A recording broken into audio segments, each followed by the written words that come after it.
Kraft presents The Great Gildersleeve. The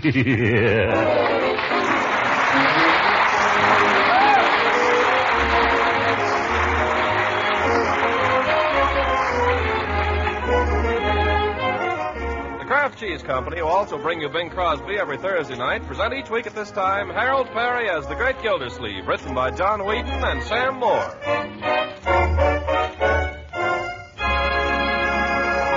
We'll hear from the Great Gildersleeve in just a moment. But first, with food shoppers everywhere thinking in terms of ration stamps as well as money, let me suggest a way to economize with both. Yes, and supply mealtime variety that'll really make your family sit up and take notice. Here's the secret. The next time you plan a shopping trip, include on your list Pabst-Step, the delicious, nourishing cheese food. For just 3 red ration points and surprisingly few pennies, you buy a generous package of cheese goodness that's a real help in preparing wartime meals. The tantalizing cheddar cheese flavor of Pabst-Step is grand with economical rice or macaroni dishes, and Pabst-Step toasts and slices to perfection. Or you can melt it to a smooth golden cheese sauce that does wonders with leftovers of meat or fish or vegetables. Pabst-Step is a fine source of important milk nutrients, too. Milk protein, milk minerals, food energy, vitamin A, and vitamin G that's also called riboflavin. So remember the name, Pabst-Step, the economical red stamp value.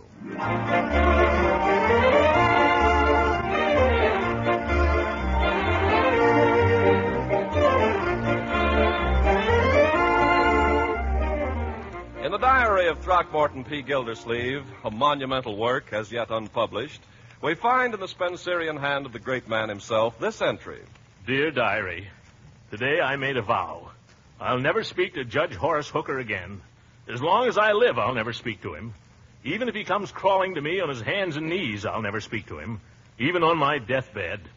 There are some things a man cannot forgive a friend, and one of them is stabbing him in the back when he isn't looking. And thereby hangs a tale. It was on the morning of Friday, April 9th. The time, 8:30. Thank you. Our friend Gildersleeve was glancing through the paper while awaiting the arrival of Judge Hooker, with whom he was to share a ride to the office. Uncle Mort, if you have to be at the office by 9, you better get going. Oh, my goodness. Is that clock right? As far as I know. Bertie, call up and find out what time it is, will you? Yes, sir. They won't give you the time anymore, Uncle Mort. Well, I'd like to know why not. Must be a military secret.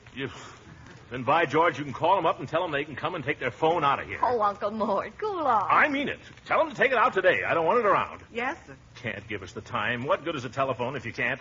Leroy, turn on the radio. See if you can get a time signal. Okay, Uncle. Not a clock in the whole house you can depend on. Can't depend on clocks. Can't depend on the phone company. Can't depend on the judge. Ye gods, and I have to be at the mayor's office at 9 o'clock.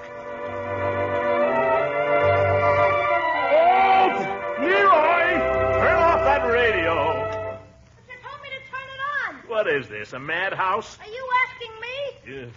Never mind. I can't wait for the judge any longer. I'll just have to take my own car. If you're in a hurry, Uncle, I'll back it out for you. You'll do nothing of the kind. You can go and open the garage for me, though. Okay. Got the key? Keys? Where are they? If Judge Hooker's got my keys now... Judge Hooker hasn't got your keys. Bertie, have you seen my... Oh, somebody put them in my pocket. Probably the brownies. Yes. And don't be fresh. Here. Now my coat. Mr. Gildersleeve, what about that coffee? It's about ready. I'm sorry, I haven't got time for it now. Better take an umbrella, Uncle Mort. Looks like rain. I haven't got time for rain. Mr. Gildersleeve, we can't throw out coffee. You like coffee jelly? Don't bother me now about coffee jelly. I have to see the mayor. Oh, where's Leroy? He went out to the garage. If Judge Hooker turns up, don't forget to tell him. Tell him what? What did you say? What shall I tell him? Don't ask me. I'm late already. Oh, this is going to be one of his bad days. Oh, Bertie! Yes, Mr. Gildersleeve? Be sure and have whipped cream on it. Whipped cream on what? The coffee jelly. You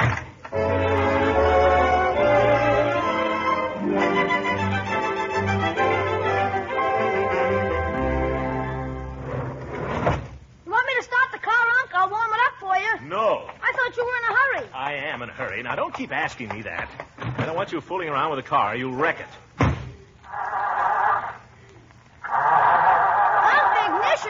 Ignition. Stick in your shirt tail, Leroy. It is in. Well, get off the running board. Okay. Give it a little choke, Unc. Out of the way, Leroy. This is Friday, young man. Don't forget the ash cans. I can't hear you. I said don't forget the ash cans. Unc, watch out. What?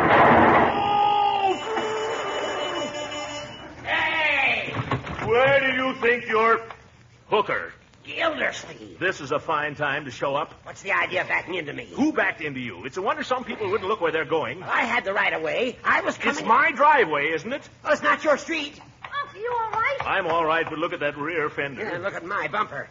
How'd I know you were coming out of there? Are you deaf? I blew my horn. Yeah, after you crashed into me. Leroy, didn't I blow my horn? You saw it happen. Yes, you saw it happen, Leroy. He backed into me, didn't he? Backed into him. He was going a good 40 miles an hour in a residential district with children all around and inadequate brakes. You saw it, didn't you, Leroy? Sorry, I didn't see a thing. Leroy! Honest, I was tying my shoes. Your shoes are untied right now, both of them. Yeah, that's funny. Yes. Oh, my land, what happened, Judge? You all right? Is he all right? What about me? I had a narrow escape, Bertie, but fate spared me this time. By the way, you witnessed the crime, didn't you? Crime. Well, all I know is I was looking out the kitchen window. Good. Now tell me if this isn't the way it happened. I was coming down the street, well over to the right, looking in both directions and going not over 8 or 9 miles an hour, when this wild man came charging up. Bertie, don't you get mixed up in this. You go into the house. Yes, sir. You can't do that, Gildersleeve. She's my witness. Well, she's my cook. By golly, if I have to, I'll subpoena her. Oh, you hear that, Bertie? He's going to subpoena you. That's all, brother. This is getting too hot here for me. Gildersleeve, I charge you with intimidating a witness. You intimidated her, you and your subpoenas. You go racing around town in that juggernaut of yours, that death car, that Rio. Just a minute, Gildersleeve. What's your license number, Hooker? Well, you can read, can't you? It's right there on the plate. Write it down, Leroy, before he gets away. By George, I'll see my lawyer about this. Go right ahead. I'm your lawyer. And I can tell you haven't got a leg to stand on. No? Well, I haven't got a lawyer either. I just fired him.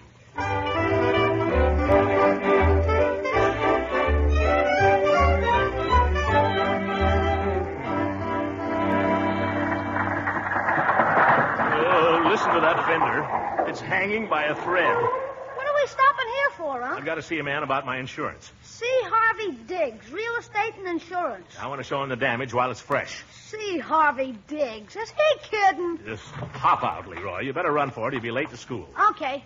So long, Unc. Goodbye, and watch out for cars. You never know what maniac will be driving these days. Mr. Gildersleeve. Well, come in. Hello, Diggs. I heard you and Judge Hooker had a little run-in this morning. How did you hear that? It didn't happen 20 minutes ago. Oh, news travels in this town, you know. Glad there wasn't any damage. No damage. You ought to see my automobile. Whole rear fender smashed to a pulp. Well, these little things will happen. That's why we have insurance companies.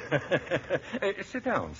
I can't. I've got to see the mayor, Diggs. Say, you know that policy you sold me? On your automobile, wasn't it? Yeah, that's right. Well, I have... You know, I've always been sorry I couldn't interest you in that little life insurance plan I drew up for you. Life. I'd like to see you have that protection, Gildersleeve. Right now, I'm interested in the automobile. I know, it's only human. We keep putting it off.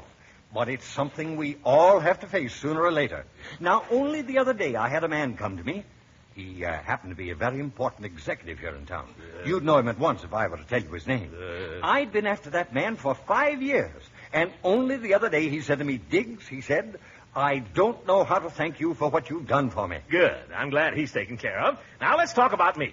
I have this policy Yes, on my... just what I was getting to. Now, that's a very fine policy you've got there, as far as it goes. But it doesn't go far enough. You sold it to me. Mr. Gildersleeve, I'm going to ask you a question.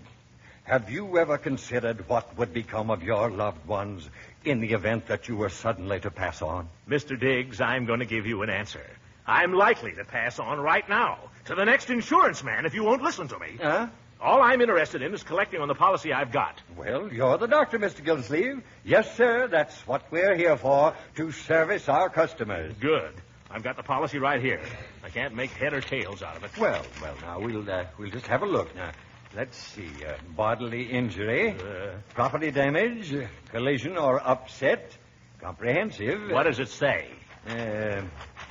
Mr. Gildersleeve, that's a very fine piece of protection you've got there. My advice to you would be to hold on to it.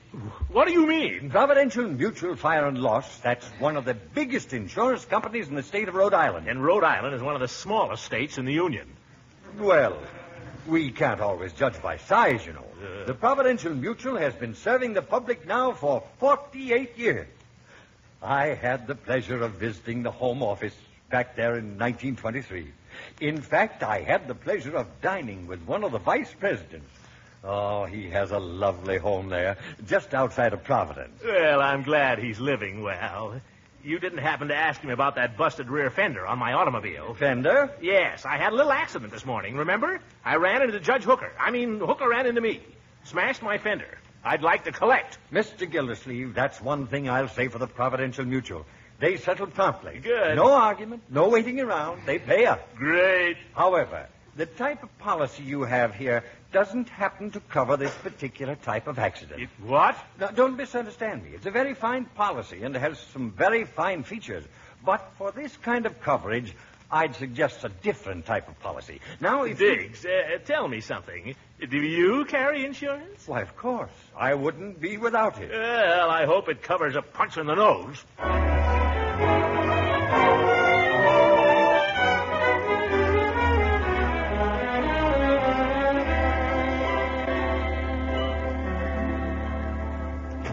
Hello. Oh, hi, Unc. Let me hang up your coat for you. You got your allowance Monday, Leroy, in advance. I know. I'm just offering to hang up your coat. There's something more to this. How did it go today, Uncle Mort? Oh, like that? Yeah, like that. Get this machine gun out of here, Leroy. A man can't even sit down in his own chair. Sorry, Unc. How did you come out on the insurance? Oh, dandy. What do you mean? Well, it seems I have a policy, but no insurance. If I want to collect, I'll have to collect from Hooker. And if Hooker wanted to sue me, I wouldn't have an ounce of protection. Oh, he wouldn't sue you. He's a friend of yours. He was a friend of mine. That old gink would sue his own mother. Leroy. I'm inclined to believe you're right, my boy. I don't think you ought to talk that way about Judge Hooker. You ought to hear what he says about you. If- Hey, Marge, when's dinner? I'm starved. I don't know. You'll have to ask Bertie. But I'm dying. Well, go outside and die. Uncle Mort, I think you and the judge are acting like a couple of schoolboys. Huh? You had a little accident, and you were both in the wrong. Now, why don't you admit it? Who was in the wrong? I was backing out of my own driveway, watching very carefully, and the first thing I know... Hey, Unc, come here. What do you want? Come with me. Out to the kitchen. What for, Leroy? What's up? Never mind. Just be quiet. What's all the mystery about? No. Don't open the door. Just listen. Young man, I've told you what I thought of eavesdropping. I told you I never... Now, Bertie, Yeah. you said you were looking out the kitchen window at the time the accident occurred. Hooker. No, Judge, I didn't say that. That is not exactly. Now, Bertie, remember, nothing you say here is going to be used against you. Yeah, not against her, maybe. Well, I don't know if I ought to say anything, Judge. Mr. Gilsleeve might not like it. Now, don't you worry about Mr. Gildersleeve, Bertie. If he has anything to say, you always know where you can get a job. Oh! Well, Hooker, if there's anything lower than a man who would run down a friend when he wasn't looking, it's a man who would sneak in his back door and steal his cook. I have not been sneaking in any back doors. Oh, no? No. I merely happen to be taking a shortcut across the lot here. And dropped in for a handout, I suppose. Bertie, I didn't want to say nothing, Mr. Gilsleeve, honest. I'm not blaming you, Bertie. I just didn't want no hoppers corpus, that's all. It just happens, Gildersleeve, that Bertie is a legal witness, and I have a legal right to question her. Well, you go take a legal walk for yourself. You're trespassing on private property here, Judge. I'll have you charged with breaking and entering, as well as coaching a witness. Don't quote the law at me, my friend. Don't you call me your friend. As far as I'm concerned, I'll never speak to you again. And kindly have the decency not to address me. Now get out of here. I shall be delighted. And put back that cupcake.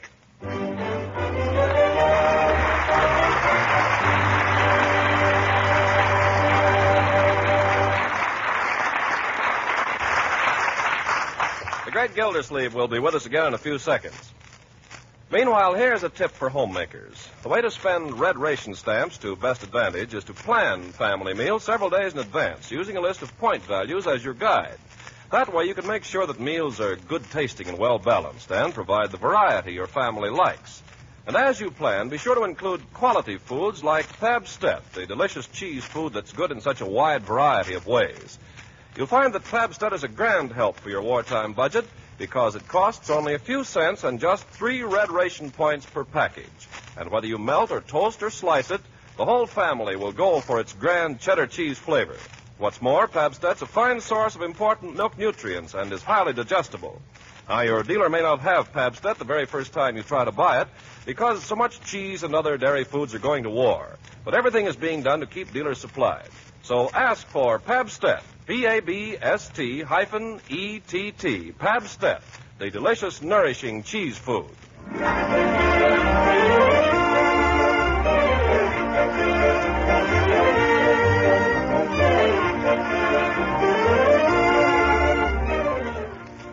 get back to the great Gildersleeve. About 24 hours have passed since his epic crash with Judge Hooker, so we find him once more about to set out for the office. A trifle earlier than usual, though, since he knows that today he'll have to walk to work. Is there any more oatmeal, Bertie? I'm sorry, Mr. Gilsleeve, but we is oatless. Some more toast then, I guess. Or are we breadless? No, sir, not quite. Leroy, Yeah, Unc? finish your oatmeal. Oh, gee, you're hungry, so I gotta eat. I'm not hungry. I simply wish to store up energy. Well, gosh, I don't have to walk to the city hall. That will do, young man. Answer that, please, and stick your shirt tail in. Okay. Yoo-hoo, Throckmorton. It's your girl, Unc. My fiancée, young man. In here, Leela. Oh, Throckmorton, you poor darling. Are you all right? What am I? What? Well, I heard about your accident. Oh, my poor baby, my precious lamb.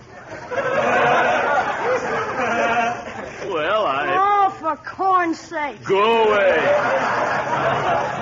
You told me to finish my oatmeal. Never mind your oatmeal. Go to school. It's Saturday. Then just get out of here. Scat. Okay. Throckmorton, are you sure you're all safe and sound? Of course I'm safe and sound. Oh, but it must have been such a frightful crash. Judge Hooker says... Judge Hooker? Yes, he says you were going 40 miles an hour. Leela, I was going backwards. Oh, that's what makes it so hideous.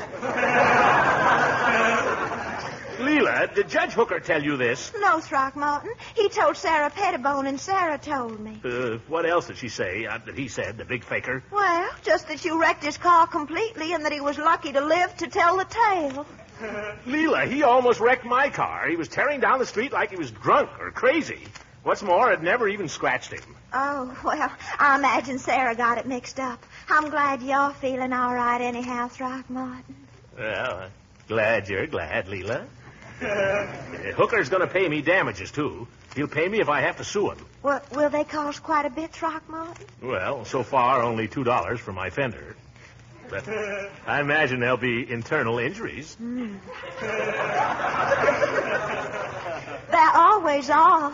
Well, you take good care of yourself now, Throckmorton, because I want you to do something for me this evening. What is it, Leela? Well, I want you to come to a meeting of my Red Cross committee tonight. Red Cross Committee? Mm-hmm. I can't roll bandages. I can't even roll a cigarette. Oh, no, silly. This is to raise money. Oh, well, I can't say no to that, can I? What time? Well, I told everybody 8 o'clock, but I think it would be nice if you came over a little early. Could you? For you, I could. Oh, you cute boy, you.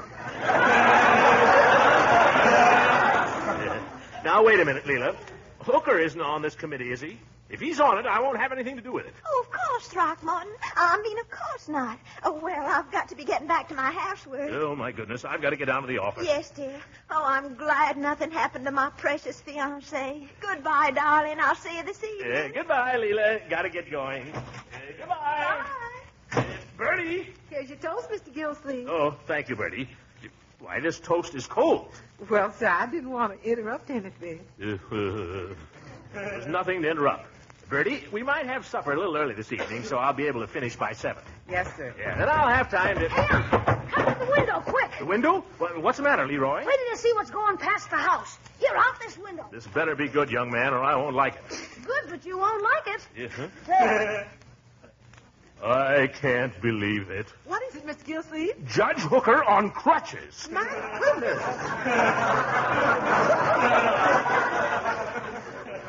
What's the matter with him? He didn't have no crutches last night. Of course not. He's just faking. Well, gosh, Unc, if he isn't hurt, what's the idea of the crutches? Oh, he wants to impress his lawyer. He wants to impress everybody. Well, if that's his game, I can do better than that. How? What you gonna do, Unc? I'm going down to Peavy's drugstore and get me a wheelchair.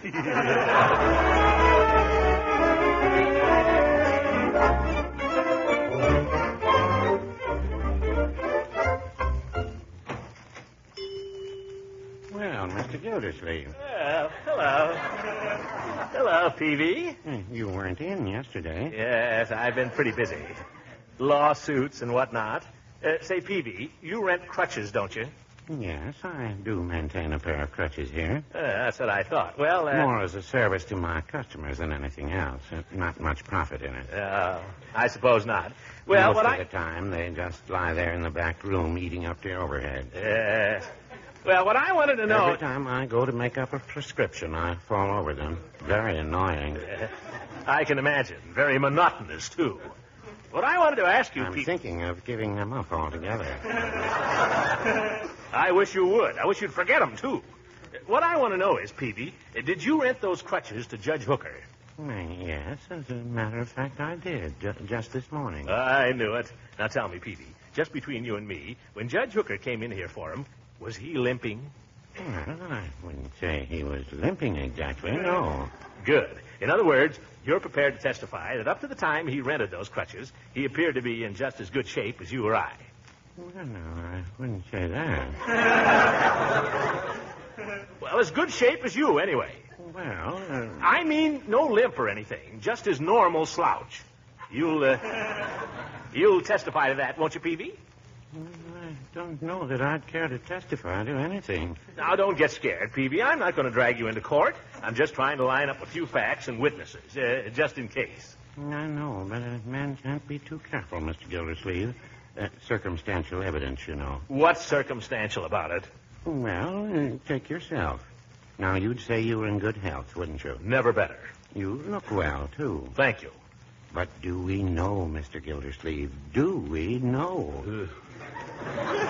What do you mean? You might drop dead any minute. What? It's a fact. I had a man come in here one day perfectly well. Just felt a little funny, that's all. And all of a sudden, he dropped dead right where you're standing. Oh, don't move. It was just a heart attack. Oh, just a little heart attack, eh? Peavy, will you tell me what all this has got to do with whether Hooker needs crutches or not? That's what I'm trying to find out. I'm afraid I couldn't express an opinion on that. Professional ethics, you know. After all, I'm a pharmacist. I'm not asking your opinion as a pharmacist. I'm asking your opinion as a crutch renter. Well, I will say this, Mr. Gildersleeve. Yes? Crutches never hurt anybody. Yes. Oh, Peavy, you make me tired. Why don't you ever give anybody a straight answer? All you can say is, well, now, I wouldn't say that. Well, now, I wouldn't say that. Goodbye!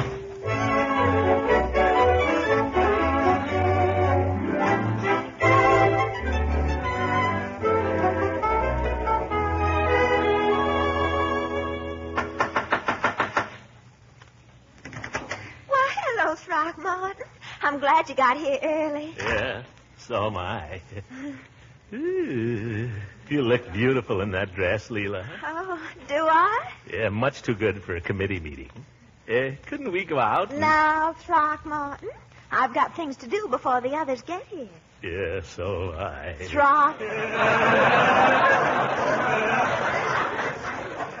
Throckmorton. Well, please, Leela. Just one little kiss for the Red Cross. Well, just one.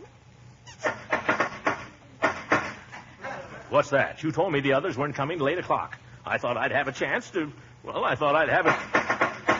Who the devil is it anyway? Well, Judge Hook always knocks like that. Hooker, I thought you said he wasn't coming. Well, no, I didn't, Throckmorton. I said he wasn't on the committee. Well, what's the idea of him hanging around here with secret knocks on my fiancé's door? By George, if I lay my hands on him... Throckmorton, please, go in the dining room and wait. I'll think of some excuse to send him home. Well, all right. But make it quick, Leela. I'm liable to lose my temper. Hush. You can listen to everything I say. I will anyway. Why, Horace Hooker, what a surprise to see you. Come right in, won't you? Thank you, Leela.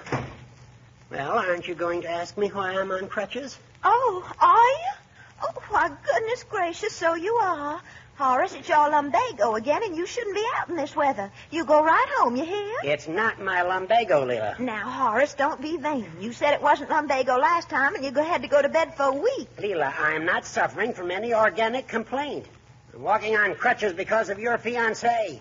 Really, Horace? Yeah, he drives his car around this town like a murderer. Who's a murderer? Oh, Well, is that Mr. Gildersleeve in the dining room, Leela? yes, Judge. I wouldn't have come here if I'd known he'd be here. Neither would I. Oh, please, Judge. Let me talk to him for just a minute. Perhaps you wait here. Well, Please. All right. Throckmorton, I asked you to be quiet while I talk to Horace. You want me to stand there like a wooden Indian while he calls me a murderer? Now, honey, he didn't call you a murderer exactly. He was just telling me about his injury. His injury? There's nothing the matter with him. Throckmorton, he's on crutches, and it's your fault. He doesn't need those crutches. But if you don't quit calling me a murderer, he will. Leela, I didn't know you allowed criminals in your house. Who's calling people criminals? I've been doing it for 20 years, and I've never missed yet.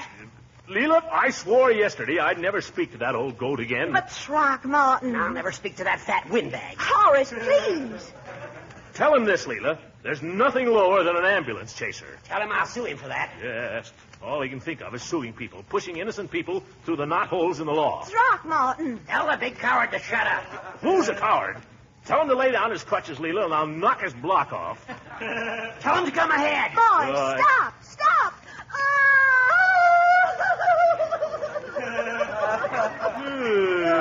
Oh, Leela. Leela, what's the matter? What is it, Leela? Y'all gonna spoil my whole committee meeting. Now look what you did, Hooker. Me?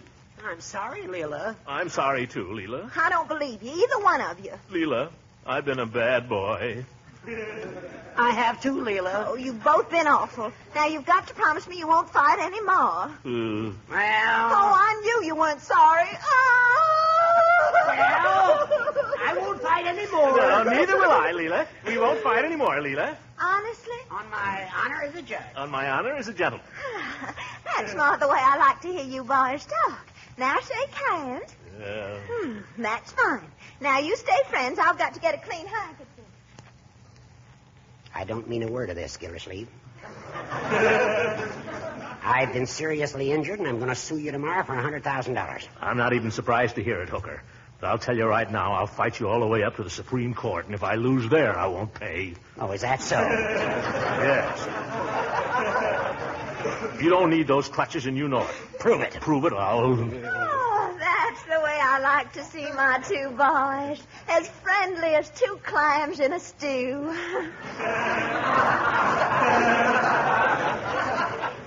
What were y'all talking about? Post-war planning. Oh, that's awfully interesting. Why don't we all sit down for a minute? Sit down, all right. Thank you. I think post-war planning is just as important as rationing, don't you? I do indeed. In fact, I was... I'll go, Leela. No, let me go. Don't forget, Gildersleeve. None but the quick deserve the fair. Oh, is that so, Judge? What are you laughing at? At you old goat. You forgot your crutches.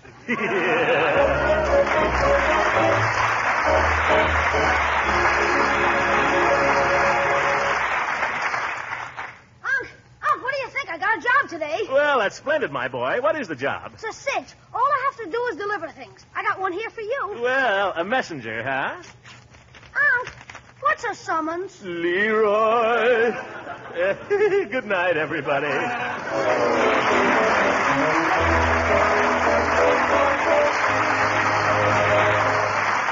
Music on this program was under the direction of Claude Sweeten. This is Ken Carpenter speaking for the Kraft Cheese Company and inviting you to listen in again next week for the further adventures of the Great Gildersleeve.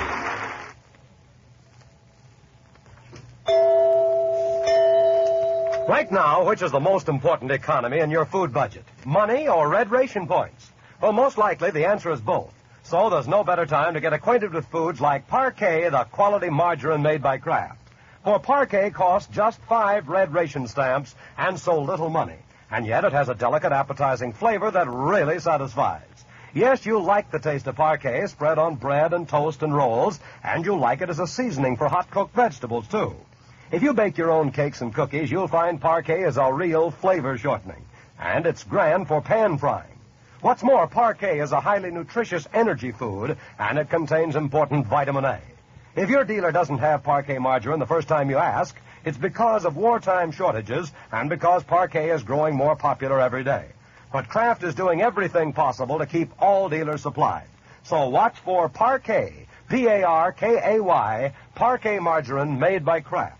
This program came to you from Hollywood. This is the National Broadcasting Company.